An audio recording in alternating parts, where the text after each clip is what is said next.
Okay, the Moog One. Why is it so amazing? Why is there so much hype about this synthesizer? And why is it so expensive? So that's a huge thing that a lot of people are bitching about. Uh, there's a few reasons. First of all, this is Moog's first polyphonic synthesizer in 30 years, or a little bit more than 30 years. So for just that alone is a big deal. Okay, so all the Moogs that I've owned over the years, I've only been able to play one note at a time. And up until a month ago, before this thing came out a month ago, that's all you could do is play one note at a time. Now they have a polyphonic synthesizer, and that's amazing. So a lot of people have been waiting on that. The last one was the Memory Moog, and that was discontinued 30 something years ago. So, that's gonna obviously make the price of the synthesizer pretty high. Um, and they have two configurations for this synthesizer. You have an 8 voice or you have a 16 voice. Most people are going for the 16 voice because they want to be able to do a whole bunch of stuff with, chords and all that kind of stuff. I personally went for the 8 voice because of two things. Number one, I knew that if I went for the 16 voice, I would wait forever to get this synthesizer. Number two, I don't need 16 voices.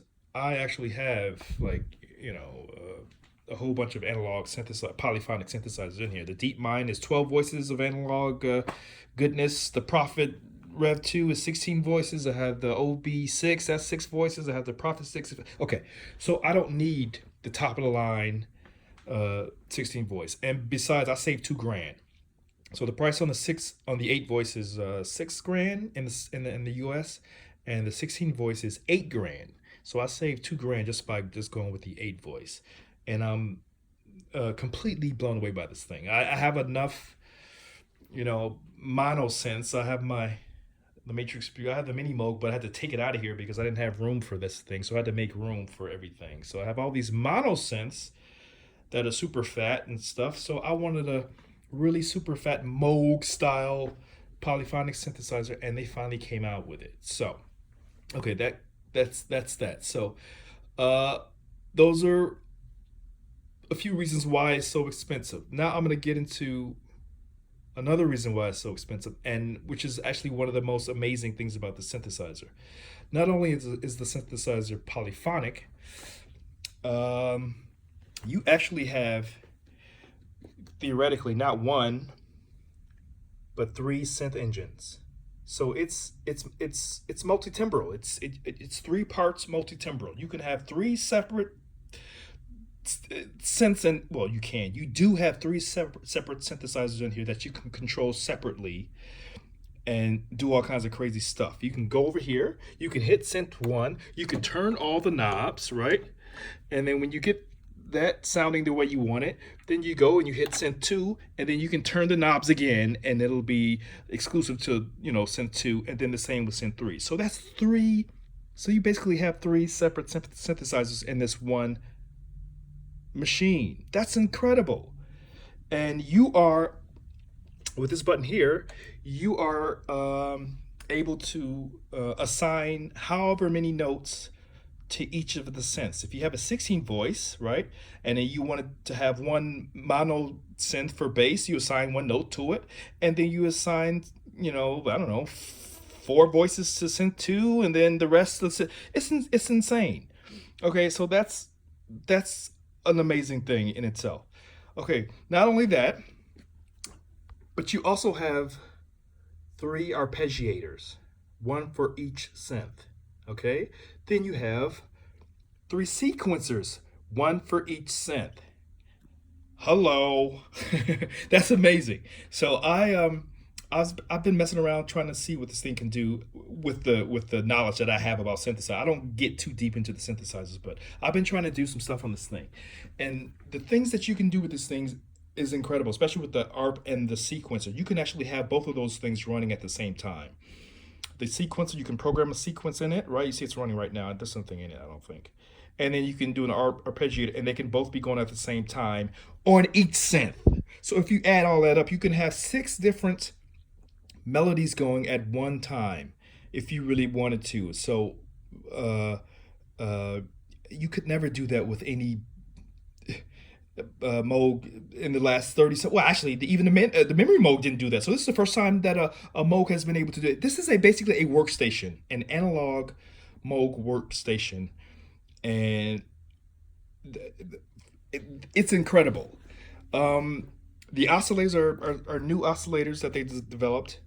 The cool thing about it, people look at it, and at first glance, it looks like there's only two waveforms in here, but that's not true, because you can turn all these knobs, and you can actually change the shape of the waveform, which is incredible. So you can actually do that and actually modulate that if you wanted to, and get all kinds of crazy, insane waveforms that you never could get on another Moog or any other machine, actually, to be honest.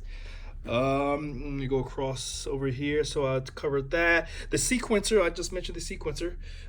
You have like computer style sequencing or editing. Like you can go in there and you can edit the notes, you can shorten the notes, you can do all kinds of crazy stuff, just like on a computer. So for me, that's an incredible value to the machine, the fact that they have this user interface that's so user friendly. So like a lot of these,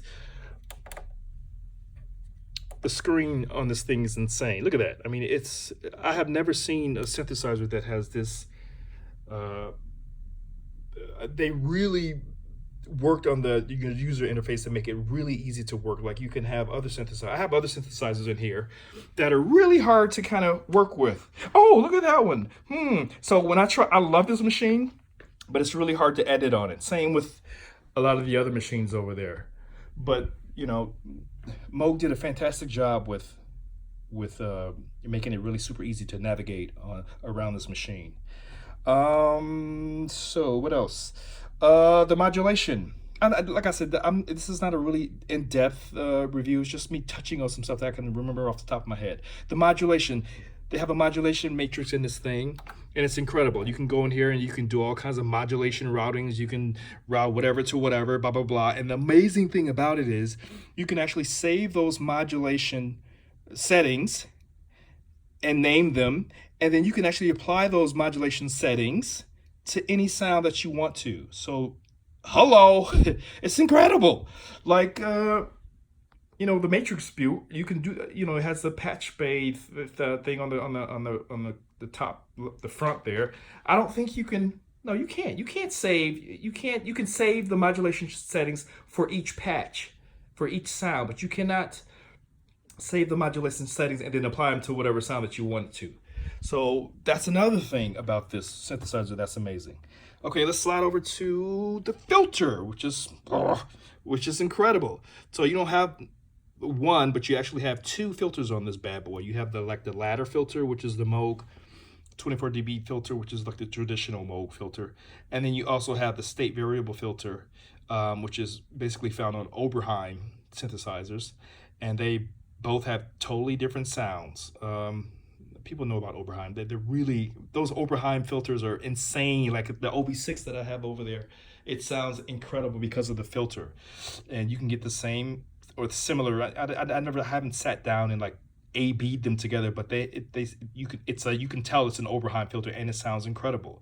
The amazing thing about it is you have this mix knob and you can actually assign whatever oscillator you want to whatever filter that you want. You can actually, you know, if you want oscillator 1 to go to the state variable, then you can put oscillator 2 into the ladder or a mixture of whatever. Incredible. And then you also have the you know, filter routing. You can have the both of the filters in parallel, or you can have them one after each other, right? The state variable is always going to come first, and it's going to feed into the Moog ladder filter. But if it was in parallel, they wouldn't feed into each other. They would just be in serial. Okay. And you can have, they said that they don't even know how many sounds you can store on this thing. It's in the tens of thousands, how many sounds you can store on this thing. It actually doesn't have, numbers, right? It's program numbers. It's just names. And it's easy to navigate around it because you have all these filters. You can put in what you're looking for, the type, the category, the mood, the group. But you can name all that stuff yourself. You can create your own groups and moods and all that kind of stuff. So it'll be easy for you to pull up whatever sounds that you want in the tens of thousands of sound. But you also have these performance buttons that you can actually save presets into these buttons, so you can pull up stuff really quick if you want to. So you have the 3 synths, you have the 3 sequencers, you have the 3 arpeggiators, you have the 2 filters, and then you also have, I'm about to wrap this up really quick. You also have 3 synth effects. So you have 1 synth effects for each synth engine. And then you have a master effects, which affects the whole machine, right? So all 3 synth engines, they go through the master effects. If you want them to, you can actually make the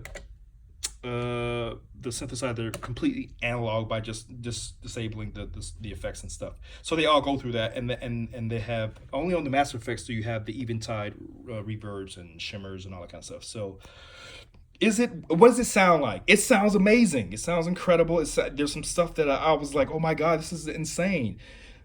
A lot of people ask, does it sound like a mini Moog? Of course it doesn't sound like a mini Moog. They didn't design it to sound like a mini Moog. Does it have fat basses? Of course it has fat basses, but it doesn't sound like a mini Moog. I have a mini Moog. I have the mini Moog at home. Then I also have the Behringer. Then I have the SCO2. Those are like really super fat machines, and they have to kind of design them a little bit differently. When you do a polyphonic synthesizer compared to a mono synthesizer, you have to design them a little bit differently. When you have a synthesizer like this where you can play more than one note, you have to design it so where when you hitting all those chords, all those notes, that you don't overdrive the whole, the output, and it's just all mush. So you have to kind of make room for that. So it doesn't sound like a mini Moog like that. So you have to be aware that people are thinking they're going to be able to get this is an 8 voice, so they thought they were going to be able to get a 8 voice mini Moog. No, they didn't design it like that. They designed it to be a polyphonic synthesizer with the new oscillators that does insanely incredible, amazing things. I haven't even scratched the surface on this thing. I've had it for, I don't know, 2 weeks, however, when it came out.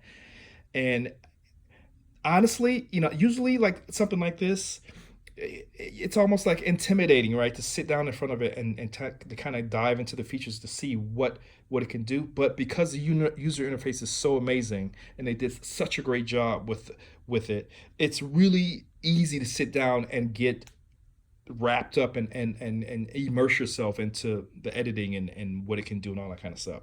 So is it worth it? Cost wise, for me, yes, absolutely yes.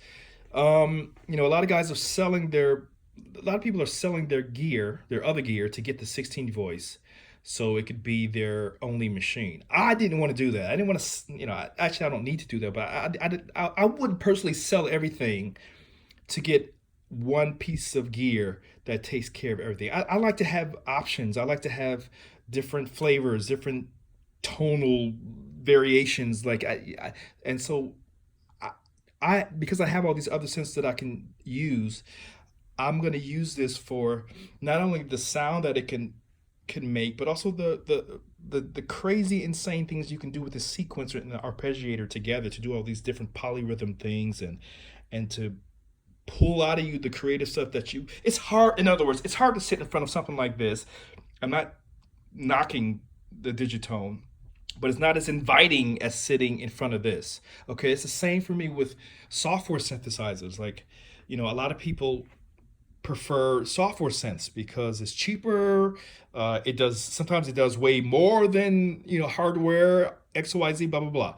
For me, even though I do have a lot of software synths and a lot of software, I prefer to put my hands on things and to touch things and to interact with them that way and be able to be arty farty with it, as opposed to make music with it, as opposed to sit in front of a laptop or a computer to try to get inspired. This kind of shit inspires me. Do you have to pay that much kind of money for inspiration? No, of course not. But for me, I like to okay, this is going to be silly, but I like to compare this to like sex, like porn. Okay, so working on a computer is like, if you want to get off creatively, working on the computer is like porn, But if you have gear, it's like actually having the real girl. You have all this stuff, and you can get off creatively just by touching all the gear and all that kind of stuff. So, um, one other analogy is to use a car like this. Software can get you from, if it's a car, it can get you from point A to point B. This can get you to the same from point A to point B, but it's you're gonna have way more fun doing it in a Ferrari, quote unquote, than you would like a Ford, right? So, um, it makes you want to sit down and work with this thing and get some really cool, interesting things, and to push it and push yourself into different territories that you've never done before. And it's easier to do it when you have this kind of machine that offers this the editing capabilities on the display there that you can easily see. And there's so many other things I'm leaving out. I'm just not really used to, like, talking about gear like this, but I think it's completely worth. Actually, they're sold out. I don't know how. It's the waiting list is pretty long for this thing. So a tip, if anybody who's interested in getting one, and I didn't get no discount from Moog. Nobody gave it to me. Nobody paid me to talk about this. If you don't think you need the 16 voice, go for the 8 voice, because everybody wants the 16 voice, and you won't be disappointed. I mean, like, if you don't go into it trying to get another a polyphonic mini Moog, right? You won't be disappointed with the selection that you make. It's 8 or 16, but for me, 8 is more than enough, and I am over the moon with this thing. I think they've done an amazing job with it. When they first released it, there's a few bugs that were in the software, and they're actually working those through. When you jump on as an early adapter to any kind of technology, they're gonna have those kind of situations, and the bugs haven't gotten in the way of me doing music or whatever, but they're being worked out. So anyway, it's amazing. The effects sound amazing. The sounds are amazing. It's easy to edit on. The filters are incredible. They do some crazy shit. Actually, the Matrix Brute also has 2 filters on it. One is a Moog style ladder filter like this one, but the other one is a Steiner Parker filter, which is exclusive to Arturia. So, but this one is the Moog filter and the state variable filter, which is also found on the Oberheim shit, and you can mix between the two with the knob. And what did I? Oh, the noise. You have all these noise variations, and you can mix between them, and it's insane. The thing, I will never be able to fully realize the full potential of the synthesizer the rest of my days, because I'm not. That's how deep this synth can be if you want it to be. But if you don't want it to be that way, you can just stay, on this, closer to the surface, and get some really insane stuff out of it. I'm done. I'm talking too much, and I'm just rambling now. So it is a fucking winner. Sorry, I shouldn't have said fucking. I should have said it's a damn winner.